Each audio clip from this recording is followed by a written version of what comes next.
Billy Donovan just came out and said that Lonzo Ball is moving closer to a return.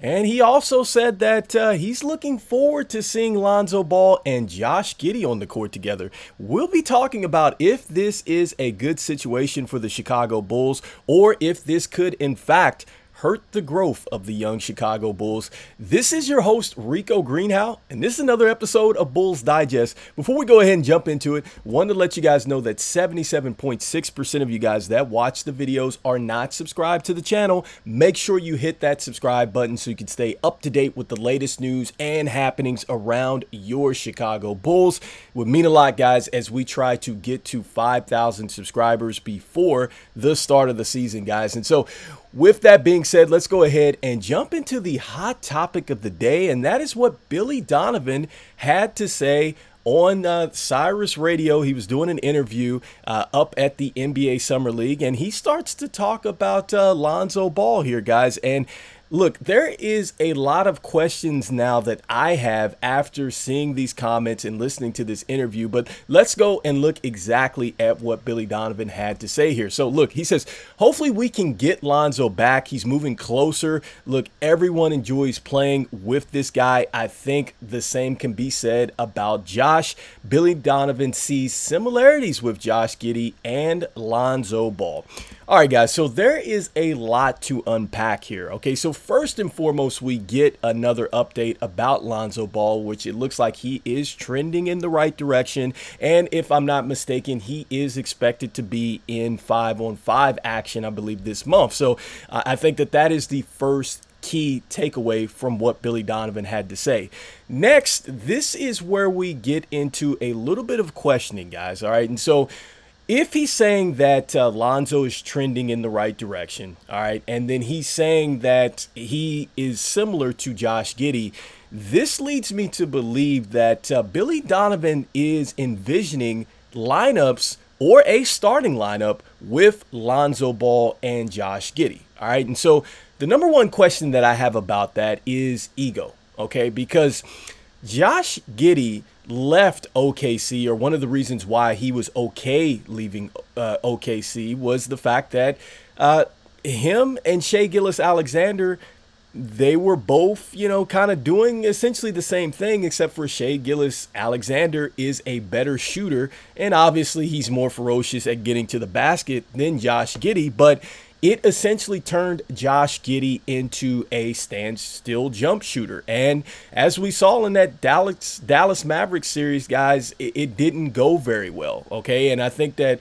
OKC was wanting to make some adjustments. They were either going to take some minutes away from him, or they might have even been looking to put him into the sixth-man role. And I don't think that Josh Giddey was too happy about that. Now, moving forward with Lonzo Ball, both of these guys are pass first point guards. All right, so they essentially do the same thing, except Lonzo Ball is the better shooter. Isn't that just the same situation that I just basically described with Shai Gilgeous-Alexander? Shai Gilgeous-Alexander is the better offensive shooter between the two, all right? And Lonzo would be in that same situation.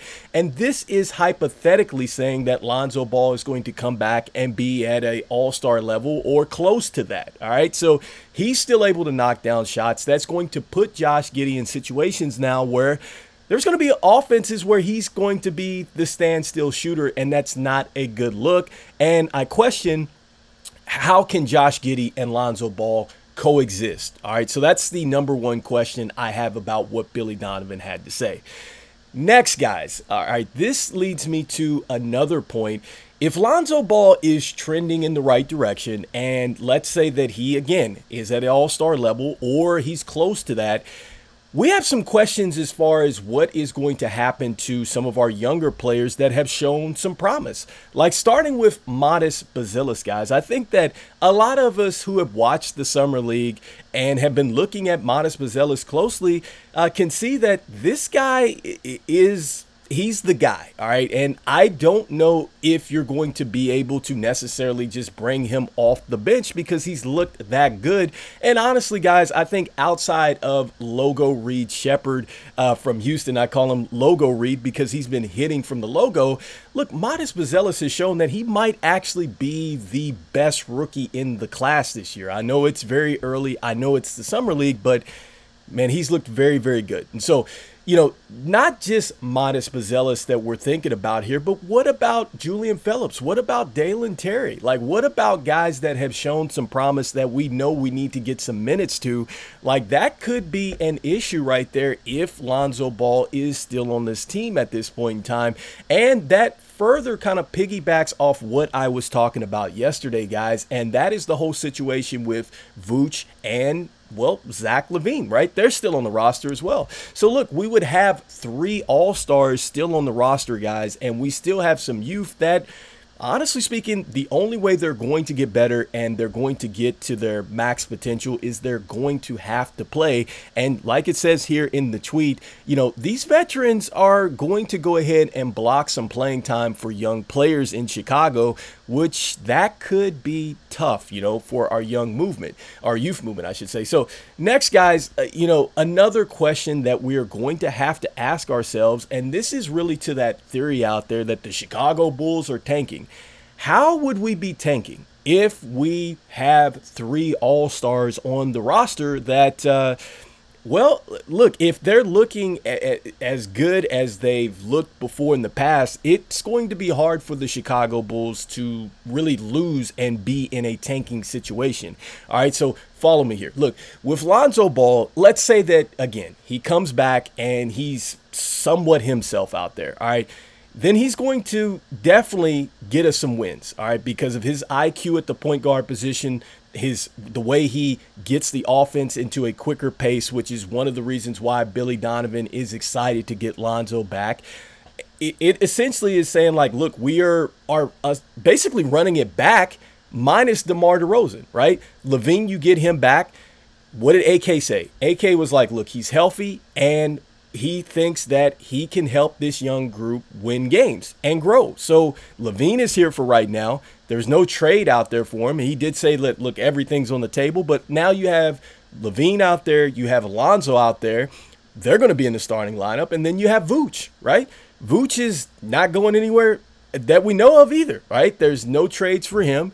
And I know that, you know, Vooch struggled and everything else. But, guys, the reality of the matter is Vooch had 18 points and 10 rebounds a game, like, period. Like, he still gets a double-double out there, guys. And so I think a lot of NBA teams would take that. And so, you know, that goes into this whole notion of, are the Chicago Bulls tanking or are they not? I don't think that they are. And I think that because they have this young core, they're going to be competitive. And I think that the Chicago Bulls are going to see that, right? But they've got to give these young guys as much playing time as possible.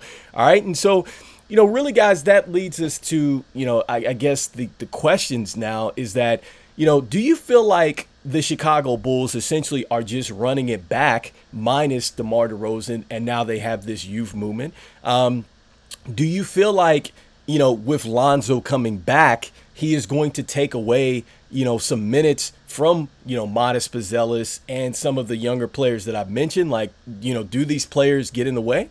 Or, you know, do you feel like, hey, we're going to be just fine with Lonzo, with Vooch, and LaVine on the roster, guys? Let me know what you guys are thinking in the comments.